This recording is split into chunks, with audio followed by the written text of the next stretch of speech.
Assalamualaikum warahmatullahi wabarakatuh. Shalom, Om Swastiastu, Namo Buddhaya.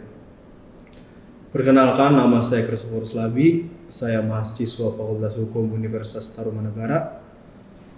Ingin menjelaskan sedikit materi mengenai lapas, overcapacity, dan tindakan yang ditimbulkan oleh para napi ketika terjadinya overcapacity tersebut, serta beberapa pelanggaran HAM. Oke, pertama kita masuk ke pengertian lapas. Lapas sendiri adalah berarti tempat untuk melakukan pembinaan narapidana dan anak didik pemasyarakatan. Berbeda ketika dengan rutan. Rutan sendiri adalah tempat untuk menempatkan tersangka atau terdakwa oleh penyidik, penuntut umum, atau hakim dengan penetapannya untuk kepentingan penyidikan, penuntutan, atau kepentingan pemeriksaan sidang. Lapas diperuntukkan bagi seseorang yang telah dinyatakan bersalah oleh pengadilan karena melakukan tindak pidana. Sedangkan rutan diperuntukkan bagi mereka yang masih dalam proses peradilan.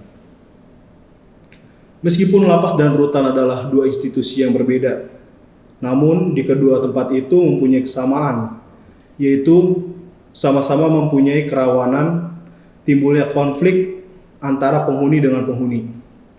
Sebagai tempat yang dihuni oleh banyak orang dengan berbagai perangai dan latar belakang kehidupan, lapas dan rutan sangat berpotensi timbulnya kerusuhan massal, pemberontakan, huru-hara, penyanderaan petugas, penguasaan senjata api oleh narapidana, dan lain-lain peristiwa.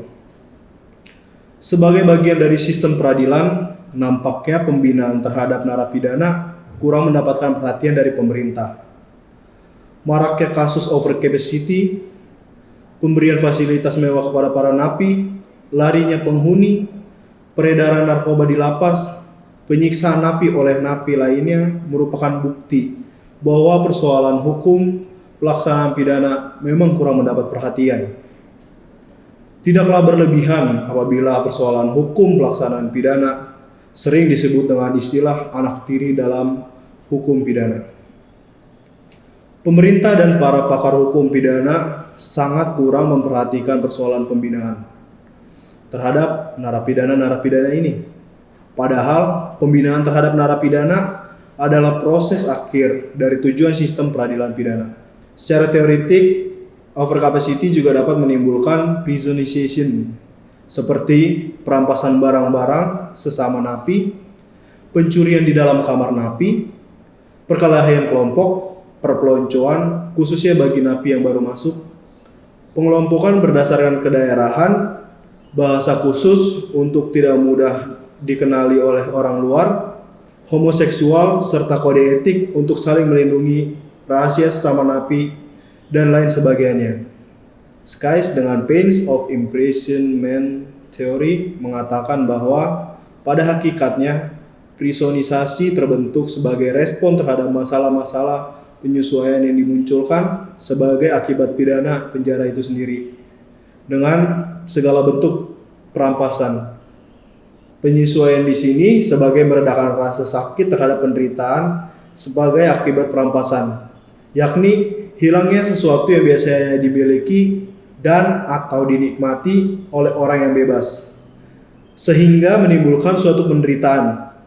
Termasuk dalam hal ini adalah penderitaan harus desak-desakan di dalam lapas sebagai akibat dari overcapacity. Implikasi negatif dari prisonisasi di atas berakar dari suatu kenyataan, di mana sistem sosial narapidana sangat mendukung dan melindungi narapidana yang sangat mendalami pola-pola tingkah laku kriminal dan sebaliknya akan sangat tidak mendukung, bahkan menindas atau mengancam narapidana yang masih menunjukkan loyalitas pada dunia non-kriminal. Berkaitan dengan hal itu, Romli Atmasmita pernah menyatakan, pada diri seorang narapidana selama dalam penjara, jelas bahwa sikap dan nilai-nilai yang dianut seorang narapidana dalam konteks masyarakat narapidana akan secara serius menghambat usaha resosialisasi narapidana. Upaya revitalisasi untuk mengantisipasi persoalan-persoalan kepadatan hunian lapas ini Yang paling mudah adalah segera dibangun bangunan kamar-kamar baru dan menambah petugas sehingga program permasyarakatan bagi warga binaan dapat dilaksanakan dengan wajar.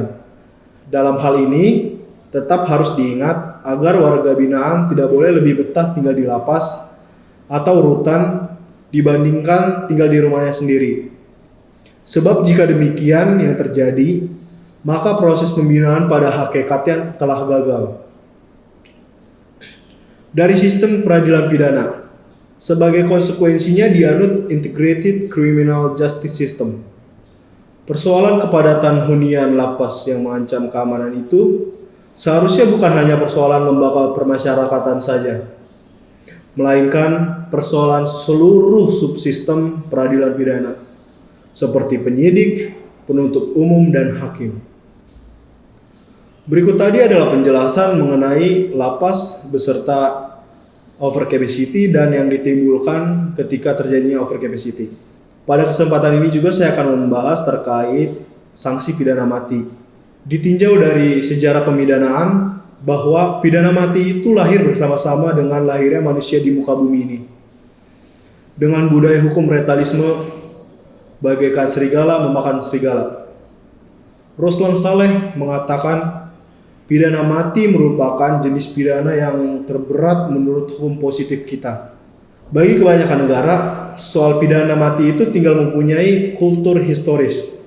Dikatakan demikian karena kebanyakan negara-negara tidak mencantumkan pidana mati dalam kitab undang-undang hukum pidananya. Beccaria pada abad ke-18 telah mencela pidana mati berhubungan dengan kasus pidana mati terhadap Jean Calas di Prancis yang dituduh membunuh putranya dan ia dipidana mati. Kemudian ternyata bahwa orang yang membunuh putranya bukan Jean Calas. Maka dari itu Beccaria mengatakan jangan sampai pengadilan keliru menetapkan pidana. Pihak yang pro pada pidana mati mendasarkan pada realita aktual bahwa pidana mati masih diperlukan untuk menegakkan prinsip-prinsip keadilan. Ada suatu kekhawatiran apabila tidak ada pidana mati, kejahatan semakin menjadi-jadi. Pihak yang kontra secara garis besar menyatakan bahwa pidana mati melanggar hak asasi manusia.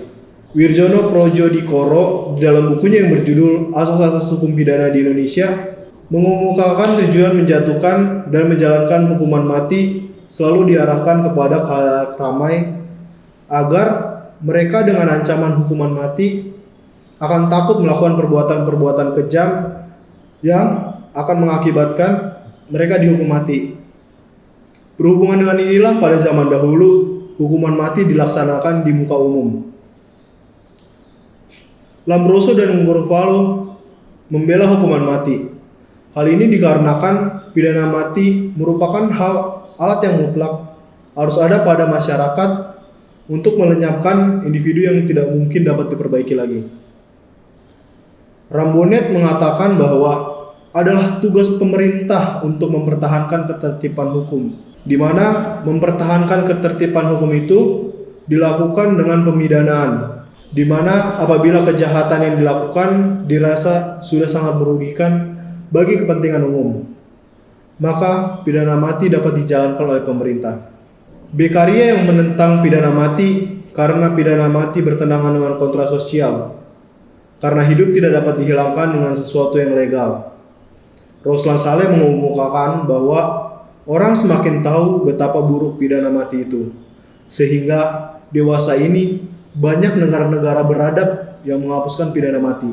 Keberatan yang terang dirasakan oleh khalayak umum terhadap pidana mati ialah dengan dijatuhkannya pidana mati ini, maka tidak dapat diperbaiki lagi apabila kemudian terbukti bahwa putusan hakim menjatuhkan pidana mati itu telah didasarkan atas kekeliruan atau keterangan-keterangan yang ternyata itu tidak benar.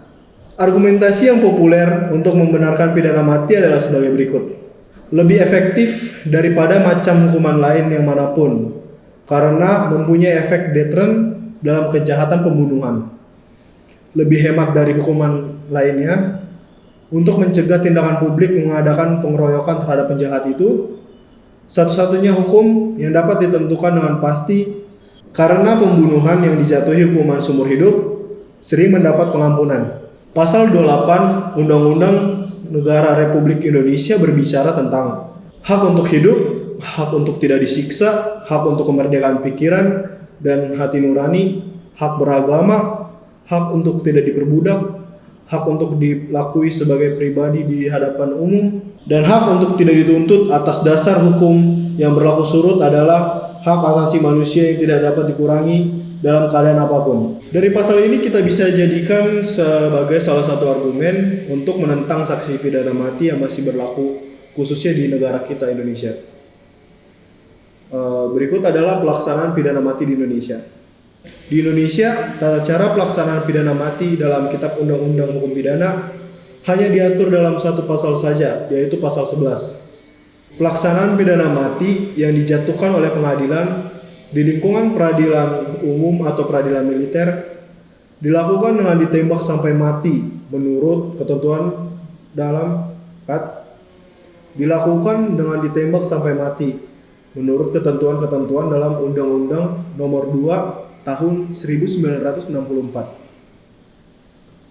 Sebelum adanya ketentuan-ketentuan dalam Undang-Undang Nomor 2 Tahun 1964, pidana mati dijalankan oleh algojo di tempat penggantungan dengan menggunakan sebuah jerat di leher terhukum dan mengikatkan jerat itu pada tiang gantungan dan menjatuhkan papan tempat orang itu berdiri. Jaksa tinggi atau jaksa yang bertanggung jawab memberitahukan kepada terpidana tentang akan dilaksanakannya pidana mati dalam waktu 3 kali 24 jam. Bila terpidana ingin mengemukakan sesuatu, maka keterangan atau pesannya diterima jaksa tinggi atau jaksa tersebut. Apabila si terpidana berada dalam keadaan hamil, maka pelaksanaan mati dilaksanakan 40 hari setelah anaknya dilahirkan. Berikut tadi adalah penjelasan tentang sanksi pidana mati.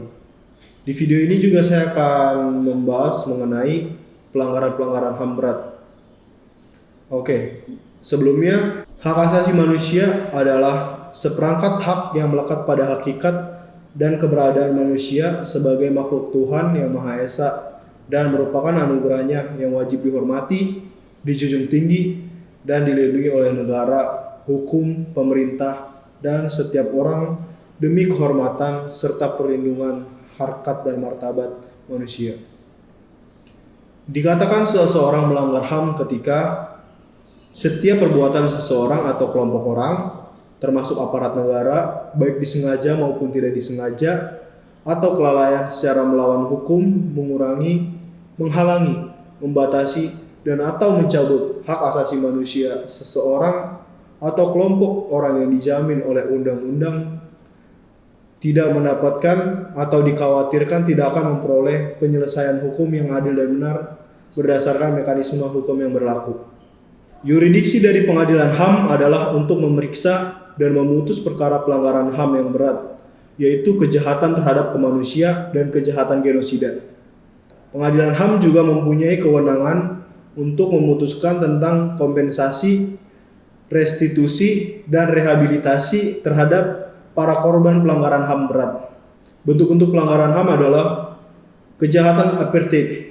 Pengertian apartheid. Apartheid adalah sebuah sistem pemisahan berdasarkan ras, agama, dan kepercayaan, diskriminasi etnis dan pemisahan kelas sosial, di mana kelompok mayoritas mendominasi kelompok minoritas.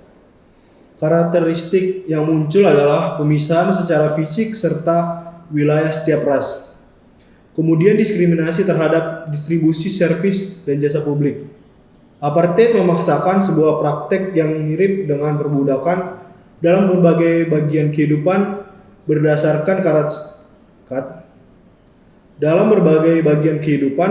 berdasarkan karakteristik berbeda seperti ras, agama, suku, dan budaya.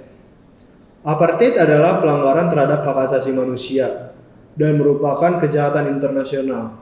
Berikut ini adalah contoh dari kejahatan apartheid. Yang pertama yaitu pembantaian orang Yahudi oleh Gipsi dan suku bangsa Slavia oleh kaum Nazi pada Perang Dunia Kedua. Pembantaian suku bangsa Jerman di Eropa Timur pada akhir Perang Dunia Kedua oleh suku-suku bangsa Ceko, Polandia, dan Uni Soviet di sebelah timur garis perbatasan Oder-Neisse. Pembantaian lebih dari 2 juta jiwa rakyat oleh rezim Khmer Merah pada akhir tahun 1970-an. Pembantaian bangsa Kurdi oleh rezim Saddam Hussein di Irak pada 1980-an. Berikutnya adalah genosida. Setiap perbuatan yang dilakukan dengan maksud untuk menghancurkan atau memusnahkan seluruh atau sebagian dari kelompok bangsa, ras, kelompok etnis, kelompok agama dengan cara membunuh anggota kelompok, mengakibatkan penderitaan fisik atau mental yang berat terhadap anggota-anggota kelompok, menciptakan kondisi kehidupan kelompok yang mengakibatkan pemusnahan secara fisik, baik seluruh atau sebagiannya, memaksakan tindakan-tindakan yang bertujuan mencegah kelahiran di dalam kelompok atau memindahkan secara paksa anak-anak dari kelompok tertentu ke kelompok lain. Berikut tadi adalah penjelasan tentang kejahatan genosida. Berapa lagi yang termasuk perbuatan yang dilakukan sebagai bagian dari serangan yang meluas atau sistematik yang diketahui bahwa serangan tersebut ditujukan secara langsung terhadap penduduk sipil berupa pembunuhan, pemusnahan, perbudakan, pengusiran atau pemindahan penduduk secara paksa, perampasan kemerdekaan, atau perampasan kebebasan fisik lain secara sewenang-wenang yang melanggar ketentuan pokok hukum internasional, penyiksaan, perkosaan, perbudakan seksual, pelacuran secara paksa, pemaksaan kehamilan, pemandulan atau sterilisasi secara paksa, atau bentuk-bentuk kekerasan seksual lain yang setara. Penganiayaan terhadap suatu kelompok tertentu atau perkumpulan yang didasari persamaan paham, politik, ras, kebangsaan, etnis, budaya, agama, jenis kelamin, atau alasan lain yang diakui secara universal sebagai hal yang menurut hukum internasional. Kejahatan perang, suatu tindakan pelanggaran dalam cakupan hukum internasional terhadap hukum perang oleh suatu atau beberapa orang, baik militer maupun sipil. Pelaku kejahatan perang ini disebut pejahat perang. Setiap pelanggaran hukum perang pada konflik antar bangsa merupakan kejahatan perang. Pelanggaran yang terjadi pada konflik internal suatu negara belum tentu bisa dianggap sebagai kejahatan perang. Proses pada pengadilan HAM ada 4, yaitu 1. Penyelidikan. Lembaga yang berwenang melakukan penyelidikan adalah Komnas HAM. Diatur di dalam Undang-Undang Nomor 39 Tahun 1999 dan Undang-Undang Nomor 26 Tahun 2000. Komnas HAM dapat membentuk tim ad hoc yang terdiri atas anggota Komnas dan unsur masyarakat. Kewenangan penyelidik yang diatur dalam Pasal 89 Ayat 3 huruf B Undang-Undang Nomor 39 Tahun 1999 adalah penyelidikan dalam rangka pemantauan. Yang kedua ada penyidikan. Kewenangan penyidikan ada pada Jaksa Agung. Dalam upaya penyidikan ini, Jaksa Agung dapat mengangkat penyidik ad hoc dari unsur masyarakat dan pemerintah. Penuntutan. Pasal 23 menyatakan penuntutan sebagai pelanggaran HAM yang berat dilakukan oleh Jaksa Agung, dan dalam melakukan penuntutan, Jaksa Agung dapat mengangkat Jaksa Penuntut Umum ad hoc. Pasal 24 mengatur tentang jangka waktu penuntutan, yaitu selama 70 hari terhitung sejak tanggal hasil penyelidikan diterima. Komnas HAM dapat meminta keterangan secara tertulis dari Jaksa Agung mengenai perkembangan penyelidikan dan penuntutan. Pengadilan HAM. Majelis Hakim Pengadilan HAM berjumlah 5 orang, terdiri atas 2 orang pengadilan HAM bersangkutan dan 3 hakim ad hoc. Masa penahanan untuk kepentingan penyidikan 240 hari, sedangkan untuk kepentingan penuntutan 70 hari. Jangka waktu penahanan dan perpanjangan penahanan terdakwa selama pemeriksaan di persidangan adalah 120 hari. Dalam hal banding, harus diputus dalam waktu 90 hari. Dalam hal kasasi, harus diputus dalam waktu 90 hari. Dalam pasal 35, dalam ketentuan ini juga berhak memperoleh kompensasi, restitusi dan rehabilitasi adalah korban dan ahli waris dari korban pelanggaran HAM yang berat tersebut dan harus dicantumkan tentang pelanggaran HAM berat yang menjadi pokok perkaranya di dalam amar putusan. Kompensasi. Kompensasi adalah ganti kerugian yang diberikan oleh negara karena pelaku tidak mampu memberikan ganti kerugian sepenuhnya yang menjadi tanggung jawabnya. Restitusi. Restitusi adalah ganti kerugian yang diberikan kepada korban atau keluarganya oleh pelaku atau pihak ketiga. Restitusi itu berupa A. Pengambilan harta milik, B. Pembayaran ganti kerugian untuk kehilangan atau penderitaan, atau C. Penggantian biaya untuk tindakan tertentu. Berikut adalah peradilan hak asasi manusia internasional. Dibentuk ICC atau International Criminal Court 17 Juni 1998 di Roma dalam konversi atau sidang United Nations Diplomatic Conference on Criminal Court. Yang termasuk di dalam lingkup kejahatan-kejahatan itu adalah the crime of genocide atau pemusnahan massal terhadap kelompok etnis atau agama tertentu. Yang kedua, crime against humanity atau kejahatan terhadap kemanusiaan. War crimes atau kejahatan perang. The crimes of aggression atau penyerangan suatu bangsa atau negara terhadap negara lain. Pengadilan HAM internasional terbuka dipergunakan apabila pengadilan internasional tidak fair dan cenderung melindungi pelaku atau tersangka. Pengadilan internasional dapat dipergunakan apabila suatu negara dalam keadaan unwilling atau tidak ingin dan unable atau tidak mampu. Sanksi internasional terhadap pelanggaran HAM. Yang pertama, diberlakukannya traveling warning terhadap warga negaranya. Yang kedua, pengalihan investasi atau penanaman modal asing. Yang ketiga, pemutusan hubungan diplomatik. Yang keempat, pengurangan bantuan ekonomi. Yang kelima, pengurangan tingkat kerjasama. Yang keenam, pemboikot produk ekspor. Yang ketujuh, embargo ekonomi. Ya, berikut tadi adalah materi-materi terkait hukum pidana yang saya sampaikan. Semoga apa yang saya sampaikan bermanfaat. Ciao.